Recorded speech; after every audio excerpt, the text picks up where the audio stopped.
Added था।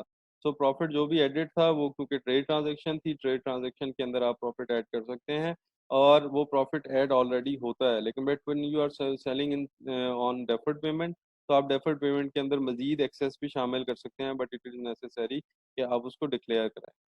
अच्छा, practical क्या है? प्रैक्टिकलिटीज ऑफ इम्प्लीमेंटिंग मुराबाहा, मुराबाहा को हम प्रैक्टिकली कैसे इम्प्लीमेंट कर सकते हैं?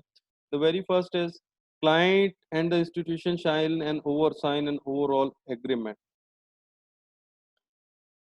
पहला प्रॉफिट जो है, पहला जो पॉइंट है इस ट्रांजैक्शन का, वो ये है कि दोनों जो है यानी क्लाइंट और जो बैंक हैं वो आपस में अपना एक एग्रीमेंट साइन कर लें जिसमें प्रोडक्ट की स्पेसिफिकेशन डिफाइन हो। लेट्स सपोज हम कहते हैं हमें कॉस्ट नहीं पता, लेकिन but we can define percentage of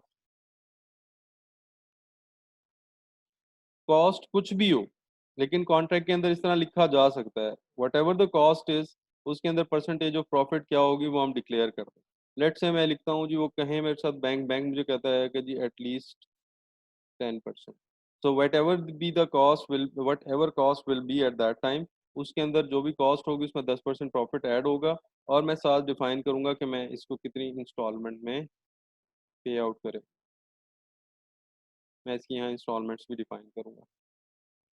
तो जब ये मेरा कॉन्ट्रैक्ट साइन अप हो जाएगा तो स्पेसिफिकेशन ऑफ गुड्स के अगेंस्ट, क्योंकि मुझे नहीं, बीइंग ए बैंक मुझे नहीं पता कि वो गुड अवेलेबल क्या है, क्योंकि क्लाइंट मेरे पास आया है, क्लाइंट ने आके उस गुड की डेफिनेशन दी है।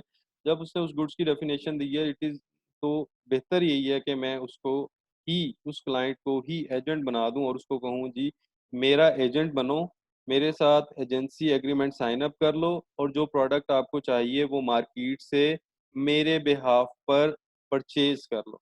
सो सेकंड स्टेप के अंदर बैंक क्या करता है, जो क्लाइंट उसके पास आया है उसी को एजेंट बनाता है, उसके साथ एजेंसी का एग्रीमेंट कर लेता है और उस क्लाइंट को कहता है कि मेरे बिहाफ के ऊपर चीज़ को परचेज कर लो, यानी बैंक के बिहाफ के ऊपर एजेंट वो चीज़ परचेज कर लेता है और उसकी पोजेशन ले लेता है। जब client being an agent of the institution वो कमोडिटी परचेज कर लेता है, सेम टाइम पे जैसे ही उसको परचेज करके पोजेशन लेता है, वो बैंक को ऑफर प्लेस कर देता है कि जी मैं अब ये चीज़ आपसे परचेज करना चाहता हूँ। बैंक या इंस्टीट्यूशन उस ऑफर को एक्सेप्ट कर लेता है और उसके बाद ये ट्रांजैक्शन फुलफिल हो जाती है।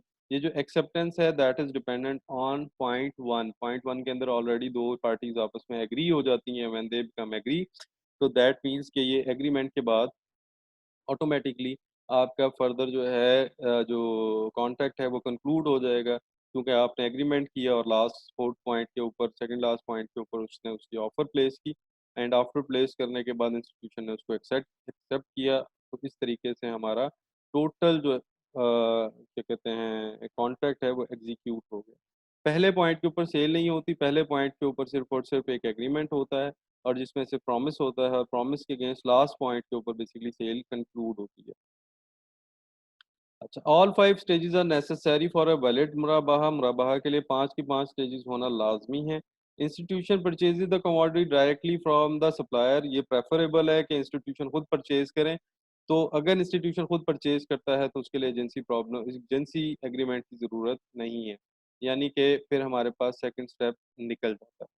अच्छा, उसके बाद हमारे पास जी it is essential of the transaction that commodity must remain at the risk of institution, यानी कि जब तक उसकी उस पर्टिकुलर कमोडिटी की ऑफर नहीं आ जाती, यानी पॉइंट नंबर 4 और पॉइंट नंबर 5 नहीं हो जाता, तो 3 से लेकर 5 तक का जो स्टेजेस हैं वो सारी की सारी स्टेजेस के अंदर जो डिस्पोजल ऑफ कमोडिटी है ये वो इंस्टीट्यूशन की तरफ रहेगी, क्योंकि थर्ड के ऊपर चीज़ परचेज कर ली जाएगी, फोर्थ के ऊपर उसकी ऑफर प्लेस की जाएगी और फिफ्थ के ऊपर वो सेल कंक्लूड होगी। इन तीन स्टेज के ऊपर जो रिस्पॉन्सिबिलिटी है वो प्रोडक्ट की, जो डिस्पोजल है प्रोडक्ट का, वो बैंक की तरफ रहता है। नेसेसरी एक और भी है कि जो कमोडिटी परचेज की जाएगी वो थर्ड पार्टी से परचेज की जाएगी। कभी भी ऐसे नहीं होगा कि जो क्लाइंट आया है वो अपनी चीज़ बैंक को सेल आउट करे और उसके बाद रीफाइनेंस करा ले, इट इज़ नॉट परमिटेड। जब भी क्लाइंट आएगा बैंक के पास और बैंक वो चीज़ परचेज करके देगा तो वो हमेशा थर्ड पार्टी से होगा। फर्स्ट स्टेज के ऊपर अगर हम बात करें, दोबारा से इसने डेफिनेशन दी कि फर्स्ट स्टेज के ऊपर सिर्फ और सिर्फ प्रॉमिस होता है, कमोडिटी परचेज इसके बाद होती है। फोर्थ और फिफ्थ स्टेज जो है यहाँ आके बायर और सेलर का कॉन्सेप्ट दोबारा से मर्ज होता है।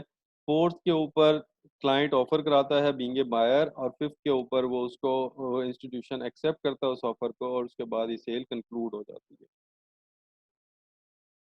बैंक को अगर अपने क्लाइंट के ऊपर एतबार नहीं है तो bank can ask for a guarantee, और it could be for some kind of security, ठीक है, और वो सिक्योरिटी फर्निश बैंक करवा सकता है। सो बैंक कोई भी उसकी गारंटी भी कर सकता है, कोई प्रोमिसरी नोट भी साइन करवा सकता है for the satisfaction. In case of default, default का मतलब है कि जब क्लाइंट आपको डेफर पेमेंट में इंस्टॉलमेंट पे बैक नहीं कर रहा तब क्या होगा। अगर पे बैक नहीं करता तो बैंक अपने क्लाइंट से पेनल्टी चार्ज कर सकता है, लेकिन जो भी पेनल्टी बैंक चार्ज करेगा वो चैरिटेबल होगी, it will never be included income. यानी बैंक जो भी पेनल्टी इम्पोज करेगा वो पेनल्टी वो चार्ज कर सकता है, और चार्ज करने के बाद वो उसको बैंक जो है उसको क्लाइंट से लेगा, और वो जो भी लेगा पेनल्टी, वो पेनल्टी बेसिकली चैरिटी की जाएगी।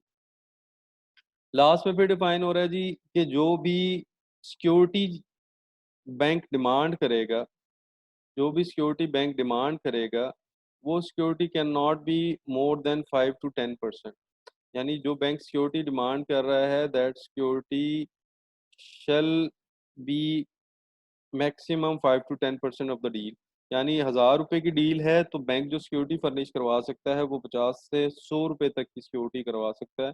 इससे ज़्यादा बैंक सिक्योरिटी नहीं फर्निश करवा सकता इस ट्रांजैक्शन के against, because it's a sale transaction. जब बैंक उसको एजेंसी कॉन्ट्रैक्ट दे देगा, चीज़ परचेज हो रहेगी, उसके बाद उसको सेल आउट कर देगा, तो बैंक सिर्फ इतनी ही उसके ऊपर सिक्योरिटी चार्ज करवा सकता है। नेक्स्ट हमारे पास शरिया रूल्स हैं। अच्छा जी, 3 शरिया रूल्स हैं रिगार्डिंग सेल्स। पहली बात ये कि नॉट मुराबाहा इज नॉट अ लोन। मुराबाहा transaction is not a loan, ये लोन नहीं है, पहली बात। सेकेंडली ये है कि the subject of sale must exist at the sign of sale. जिस चीज़ को बेचा जा रहा है उसको बेचने के वक्त, यानी जिस चीज़ को सेल आउट किया जा रहा है at the time of sale, वो प्रोडक्ट सेलर की जो सेलर वो प्रोडक्ट उस वक्त अवेलेबल होनी चाहिए। The subject of sale must be owned by the seller. जो जिस चीज़ को बेचा जा रहा है वो सेलर की ऑनरशिप में हो।